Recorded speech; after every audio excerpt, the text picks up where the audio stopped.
BJP से निलंबित सांसद कीर्ति आजाद का कहना है कि वो अब प्रधानमंत्री नरेंद्र मोदी से मिलने का वक्त मांगेंगे। कोटला स्टेडियम के कथित घोटाले को लेकर कीर्ति आजाद और अरुण जेटली के बीच जंग चल रही है। प्रधानमंत्री ने रूस जाने से पहले कहा था कि उन्हें जेटली पर पूरा यकीन है। प्रधानमंत्री इस वक्त रूस में हैं। अब देखना है कि रूस से लौटने के बाद पीएम कीर्ति आजाद को वक्त देते हैं या नहीं। Tomorrow morning, I'll ring up the Prime Minister's office and seek for an appointment ASAP. अभी मैं जाके नोटिस देखूंगा, जो मुझे नोटिस दिया गया है, प्रेम से मेरे पास आया है, उसको सप्रेम उसके ऊपर कुछ क्वेरीज लगा के मैंने भी भेजी नहीं।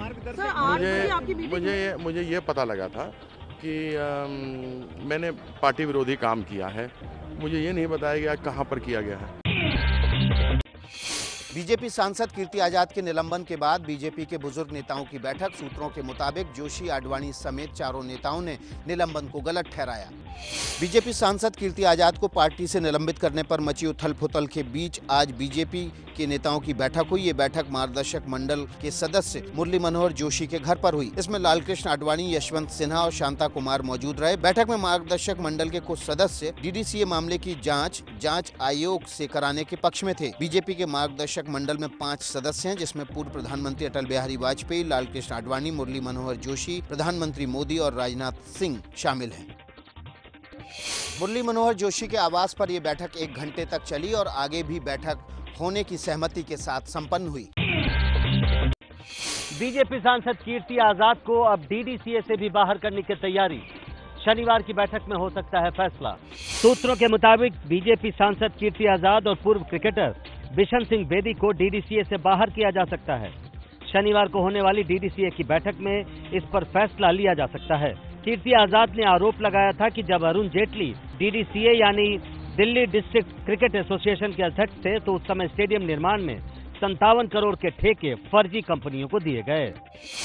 बीजेपी कीर्ति आजाद को पहले ही पार्टी से निलंबित कर उन्हें कारण बताओ नोटिस जारी कर चुकी है।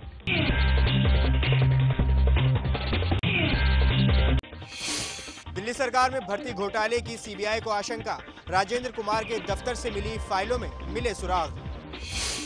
अरविंद केजरीवाल के प्रधान सचिव राजेंद्र कुमार की जांच जैसे जैसे आगे बढ़ रही है, नए नए खुलासे हो रहे हैं। सीबीआई राजेंद्र कुमार के यहां छापे के दौरान भर्तियों से जुड़े 4 फाइलें भी जब्त की थीं। सीबीआई को शक है कि डाटा एंट्री ऑपरेटर के लिए कॉन्ट्रैक्ट पर जो भर्तियां की गई हैं, उसमें बड़े पैमाने पर धांधली हुई है। जो लोग पद के लायक ही नहीं थे, उन्हें किसी के इशारे पर फायदा पहुंचाने के लिए भर्ती कर लिया गया।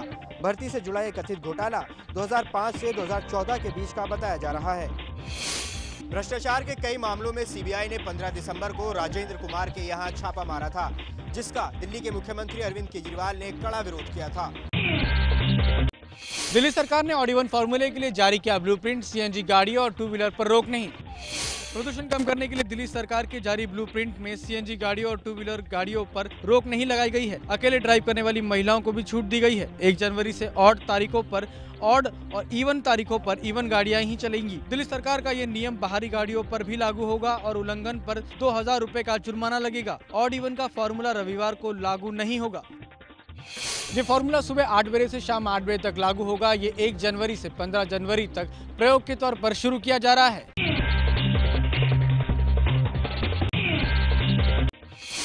एबीपी न्यूज की पड़ताल में खुलासा। दिल्ली की शकूर बस्ती में 2 हफ्ते में तिगुनी हो गई झुग्गियां। रेलवे के अतिक्रमण हटाने पर हुआ था जबरदस्त हंगामा। 2 हफ्ते पहले इस जगह पर 3 गुना कम झुग्गियां थी। यह है दिल्ली का शकूर बस्ती इलाका। 12 दिसंबर को यहां से रेलवे ने 500 झुग्गियों को हटा दिया था, जिसके बाद जबरदस्त बवाल हुआ था। Delhi urban shelter improvement board और रेलवे के ताजा सर्वे में इन झुग्गियों की संख्या बढ़कर 1363 हो गई है। आबादी भी पहले से ज्यादा हो गई है।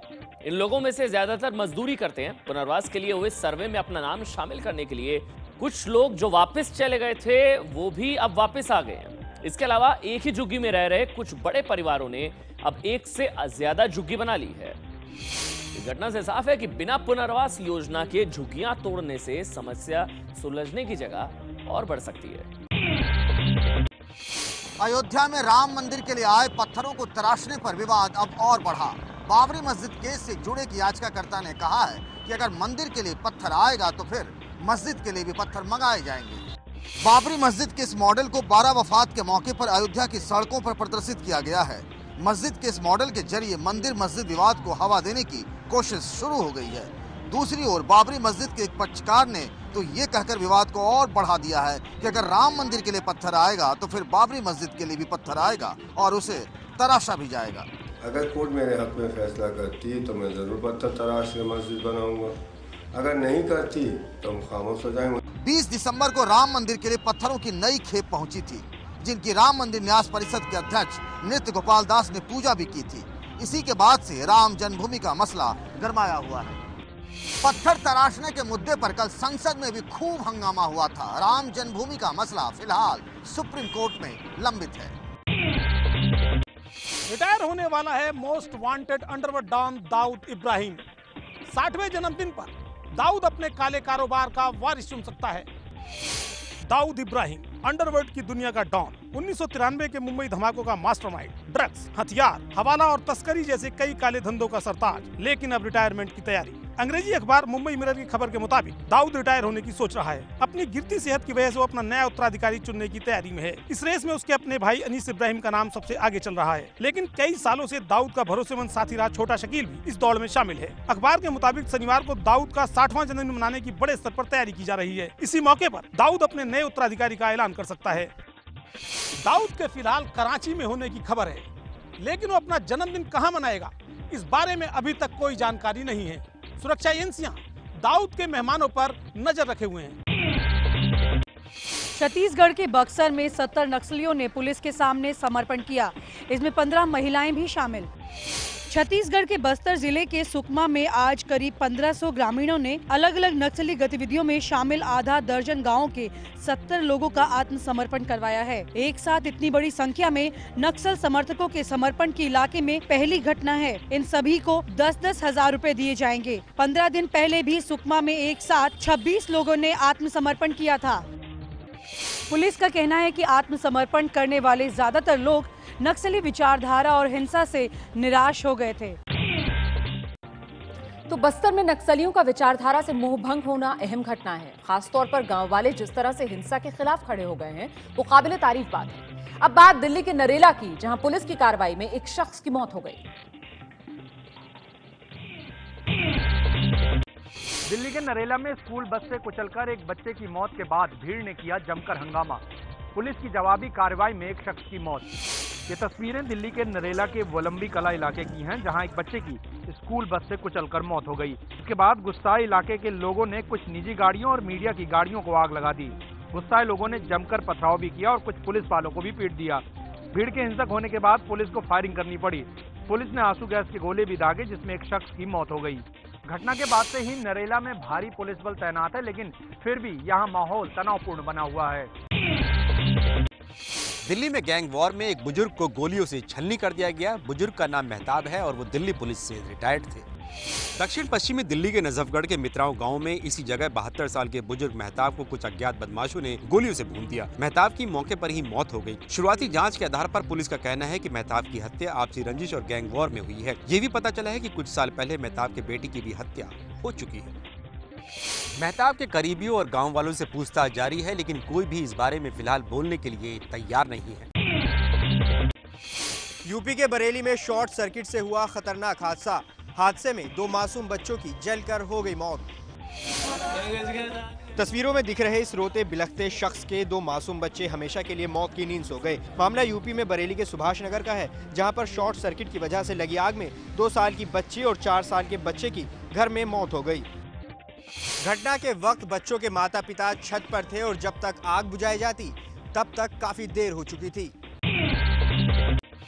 रायपुर में 200 करोड़ की संपत्ति के मालिक की हत्या की गुत्थी सुलझी। जिस महिला पर अवैध संबंध का शक था, उसी पर हत्या करने और शव गाड़कर उस पर गोभी का पौधा उगाने का आरोप।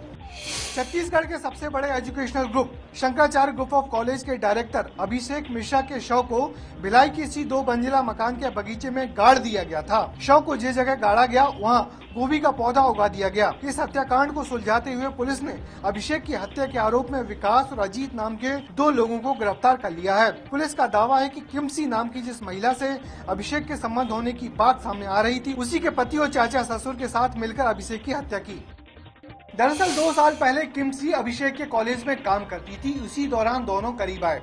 शादी होने के बाद किमसी ने कॉलेज की नौकरी छोड़ दी थी और उसी के बाद से अभिषेक उस पर दबाव बना रहा था। पूरे उत्तर भारत में कड़ाके की ठंड की वजह से घरों में दुबकने को मजबूर हुए लोग अलाव के सहारे ठंड से लड़ रहे हैं। उत्तर भारत में पड़ रही कड़ाके की ठंड से लोगों का हाल बेहाल है। राजधानी दिल्ली में पारा 6 डिग्री तक लुढ़क गया है, जिसकी वजह से दिल्ली शीतलहर और धुंध की चपेट में आ गया है। दिल्ली का न्यूनतम तापमान 7.2 डिग्री और अधिकतम तापमान 19 डिग्री दर्ज किया गया। यूपी के कानपुर, वाराणसी में भी कड़ाके की ठंड पड़ रही है और लोग ठंड से बचने के लिए अलाव का सहारा ले रहे हैं। पंजाब में भी सामान्य से पारा 6 डिग्री नीचे लुढ़क चुका है और पंजाब वासी ठंड से ठुठरने के लिए मजबूर हैं। हिमाचल प्रदेश में भी सर्दी का सितम लगातार जारी है। जहां एक तरफ कड़ाके की ठंड ने लोगों को घरों में दुबकने को मजबूर कर दिया है, वहीं पर गर्म कपड़ों के कारोबार की रफ्तार तेजी से बढ़ रही है। भारतीय रेलवे ने तत्काल टिकटों के दाम बढ़ा दिए हैं। नई दरें कल से लागू होंगी।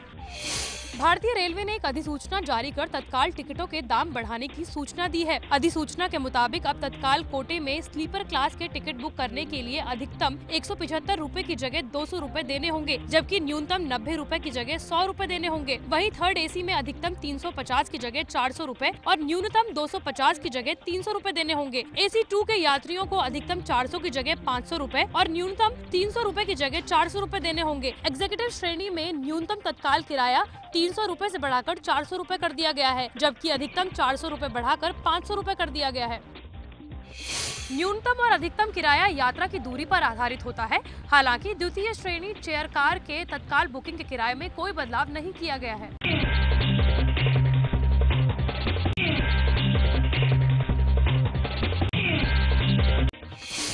पाकिस्तान ने बांग्लादेश से राजनयिक को वापस बुलाया। आतंकियों को फंडिंग करने का लगा था आरोप। पाकिस्तान ने अपनी राजनयिक फरीना अरशद को बांग्लादेश से वापस बुला लिया है। फरीना अरशद बांग्लादेश में पाकिस्तान के उच्चायोग में तैनात थी। एक गिरफ्तार किए गए इदरीस शेख नाम के आतंकी ने 2 हफ्ते पहले पाकिस्तान की इस अधिकारी के आतंकियों से लिंक का खुलासा किया था। जांच में इदरीस शेख से पाकिस्तान की राजनयिक फरीना अरशद से कई बार फोन पर बातचीत के सबूत भी मिले हैं। आतंकी ने यह भी खुलासा किया कि उसे पाकिस्तान की राजनयिक से 30,000 टका यानी करीब 25,000 रुपए भी मिले थे। खुलासा करने वाला आतंकी कई बार पाकिस्तान भी जा चुका है। पाकिस्तान पर आतंकियों को फंडिंग करने का आरोप हमेशा लगता रहा है। भारत भी पाकिस्तान पर यह आरोप कई बार लगा चुका है। सऊदी अरब में भारतीयों के साथ बदसलूकी का एक वीडियो सामने आया है। सरकार ने कहा है कि वो सऊदी सरकार से इस बारे में बात करेगी। वीडियो में जिस शख्स को अरब का ये नागरिक डंडे से दौड़ा कर पीट रहा है वो एक भारतीय है। भारतीय की पिटाई का ये वीडियो सोशल मीडिया पर वायरल हो गया है। खबरों के मुताबिक इसी तरह 2 और भारतीयों के साथ भी ऐसी बर्बरता की गई। तीनों केरल के रहने वाले हैं। तीनों को एक प्लेसमेंट एजेंसी ने झूठा वादा कर नौकरी के लिए सऊदी भेजा था। इलेक्ट्रीशियन का काम करने गए इन तीनों को एक ईंट भट्टे में मजदूर बना दिया गया था। तीनों को ईंट भट्टे के मालिक ने खूब पीटा। पिटाई का यह वीडियो सामने आने पर विदेश मंत्री सुषमा स्वराज ने ट्वीट कर कहा, हमने इस बारे में पुलिस से बात करके उन्हें सुरक्षा मुहैया कराई है। हम आगे भी इस घटना पर नजर रखेंगे। वैसे तो पैसों और नौकरी की लालच में अक्सर भारतीय सऊदी या फिर खाड़ी देशों का रुख करते हैं, लेकिन पिटाई के इस वीडियो ने एक और सच सामने ला दिया है। पश्चिम एशियाई देश सऊदी अरब के एक अस्पताल में लगी भयंकर आग, कम से कम 31 लोगों की मौत। सऊदी अरब के दक्षिण पश्चिमी राज्य जजान के एक अस्पताल में आग लगने से कम 31 लोगों की मौत हो गई, जबकि 100 से ज्यादा लोग घायल हैं। यह आग अस्पताल की पहली मंजिल के ICU और मैटरनिटी वार्ड में लगी। आग कैसे लगी इसका पता अभी तक नहीं चल पाया है। सऊदी अरब की सिविल डिफेंस सेवा ने कहा है कि आग पर काबू पा लिया गया है। प्रशांत महासागर के बीच बसे देश फिजी में हेलीकॉप्टर क्रैश, कैमरे में कैद हुई तस्वीर। ये तस्वीरें उस हेलीकॉप्टर की हैं जो लैंडिंग के वक्त असंतुलित होकर एक पेड़ से टकरा गया। बताया जा रहा है कि जब पायलट हेलीकॉप्टर को लैंड करा रहा था तो तेज हवा की वजह से हेलीकॉप्टर का संतुलन बिगड़ गया और हेलीकॉप्टर हादसे का शिकार हो गया। रिजॉर्ट में अपने परिवार के साथ खाना खा रहे ऑस्ट्रेलिया के एक टूरिस्ट ने पूरे हादसे को अपने कैमरे में कैद कर लिया। अमेरिका में आया भयानक तूफान। इंडियाना और मिसिसिपी प्रांत में भयंकर तूफान ने ली 6 लोगों की जान। ये तस्वीरें अमेरिका के इंडियाना और मिसिसिपी प्रांत में आए भयंकर बवंडर की हैं। तूफान इतना भयानक था कि इसने कम से कम 6 लोगों की जान ले ली। सिर्फ मिसिसिपी में ही कम से कम 20 घर तूफान की वजह से पूरी तरह तबाह हो गए। मिसिसिपी के क्लार्क्सडेल में एयरपोर्ट पर जहाज अपने आप इधर से उधर होने लगा। वहां भी कुछ लोगों के घायल होने की खबर है। मौसम विभाग के मुताबिक ये तूफान बहुत तेजी से अमेरिका के दूसरे राज्यों की तरफ भी बढ़ रहा है। कल क्रिसमस है। अमेरिका में भी क्रिसमस पर लंबी छुट्टी होती है। अमेरिकी राष्ट्रपति बराक ओबामा भी छुट्टी का लुत्फ उठाने हवाई बीच पहुंचे और खूब मस्ती की। Good to see you. Merry Christmas, guys. Absolutely love you. You're so awesome. लोगों की खुशी का ठिकाना नहीं रहा जब बराक ओबामा उनके बीच पहुंचे। ओबामा क्रिसमस की 2 हफ्ते की छुट्टी पर हैं। वो अपने परिवार और दोस्तों के साथ 2 हफ्ते के लिए हवाई बीच पहुंचे। यहां पर ओबामा ने दोस्तों के साथ ट्रैकिंग की। ओबामा जब लोगों के बीच पहुंचे तो लोग आश्चर्य में पड़ गए। यहां मौजूद सैलानियों ने ओबामा के साथ सेल्फी भी ली। ओबामा ने इस दौरान अपने दोस्तों के साथ गोल्फ का भी लुत्फ उठाया। हवाई के बीच दुनिया भर में अपनी खूबसूरती के लिए मशहूर है। अमेरिकी राष्ट्रपति बराक ओबामा यहां पर फोटो खिंचवाने से खुद को नहीं रोक सके।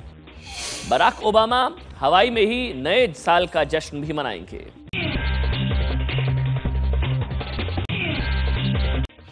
स्मार्टफोन इस्तेमाल करने वालों के लिए अच्छी खबर। एयरटेल के बाद अब आइडिया ने 4G सर्विस शुरू कर दी है। इससे इंटरनेट सर्फ करना और भी तेज हो जाएगा। आदित्य बिरला ग्रुप की कंपनी आइडिया सेलुलर भी 4G सर्विस की रेस में शामिल हो गई है। आइडिया कंपनी ने देश के 5 दक्षिणी राज्यों आंध्र प्रदेश, कर्नाटक, केरल, तमिलनाडु और तेलंगाना के 75 शहरों में 4G सेवा की शुरुआत की है। आइडिया इसके बाद अगले साल यानी 2016 तक देश के अपने सभी सर्कल्स में 4G सेवा शुरू करने की तैयारी में है। 4G सेवा से आपके फोन पर इंटरनेट की स्पीड और भी तेज हो जाएगी, जिससे ब्राउजिंग और डाउनलोडिंग काफी तेजी से किया जा सकता है। इंटरनेट सर्च इंजन गूगल ने जारी की भारत में सर्वाधिक सर्च किए गए स्मार्टफोन्स की लिस्ट।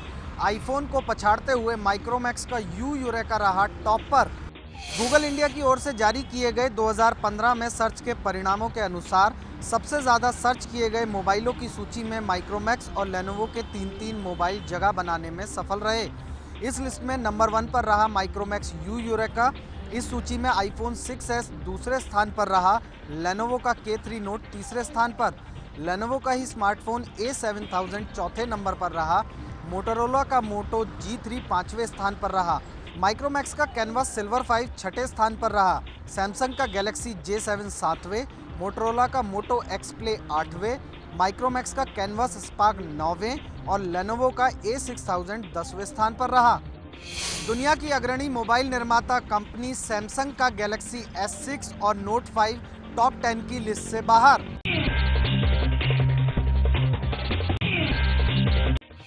बॉक्स ऑफिस पर साल की सबसे बड़ी 2 फिल्मों के बीच कड़ी टक्कर चल रही है। शाहरुख की दिलवाले 100 करोड़ के बिजनेस के पास पहुंची तो बाजीराव मस्तानी का आंकड़ा भी 70 करोड़ के पार है।